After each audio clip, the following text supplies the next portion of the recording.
ओम नमः शिवाय. श्री शिवलीलामृत कथासार. अध्याय 8. भद्रायूची कथा. शिवलीलामृत ग्रंथातील या 8व्या अध्यायामध्ये सूतमुनी पुढे म्हणाले, सज्जन हो, 7व्या अध्यायामध्ये शिवयोग्याने ज्या मुलाचे नाव भद्रायू ठेवले होते, तोच भद्रायू 12 वर्षांचा असताना तो शिवयोगी पुन्हा त्या मायलेकरांना भेटावयास आला.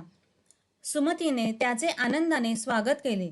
त्यावेळी त्याने भद्रायूला न्याय नीती शास्त्राबरोबरच शिवार्चन व शिवभक्तीही शिकवली. त्याला एक दिव्य शंख व खडग दिले आणि अनेक आशीर्वाद देऊन तो गुप्त झाला.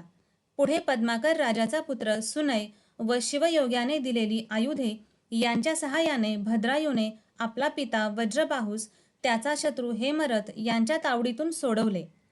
काही दिवसांनी त्या शिवयोग्याने चित्रांगद व सीमंतिनीची भेट घेऊन तुमची कन्या कीर्तिमालिनी भद्रायूला द्या असे सुचवले.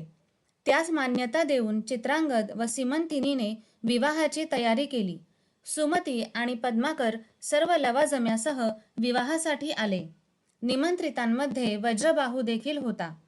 त्याला भद्रायू आपलाच पुत्र आहे हे कळताच पूर्वकृत्याचा पश्चाताप झाला.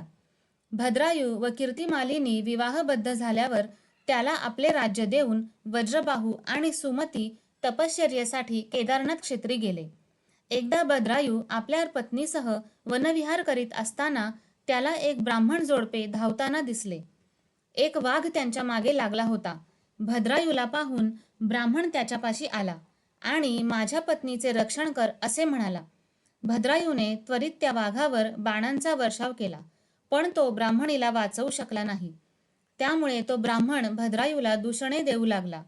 त्या घटनेने व्यथित झालेल्या भद्रायूने त्याच्या शोकपरिहारार्थ त्याचे लग्न लावून राज्य देण्याचीही तयारी दर्शवली, पण त्याचे दुःख कमी होईना.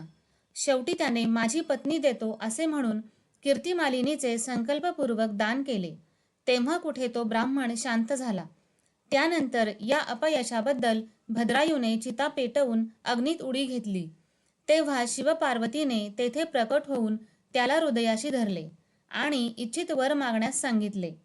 तेव्हा भद्रायूने ब्राह्मणाची पत्नी आणून द्या अशी विनंती केली.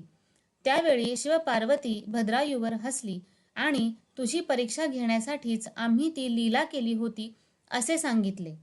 त्यानंतर कीर्तिमालिनीला त्याच्या हवाली करून चित्रांगद, सीमंतिनी, वज्रबाहू, सुमती, पद्माकर यांच्यासह तुम्हा दोघांनाही माझे अक्षय पद प्राप्त होईल असे वरदान देऊन ते गुप्त झाले.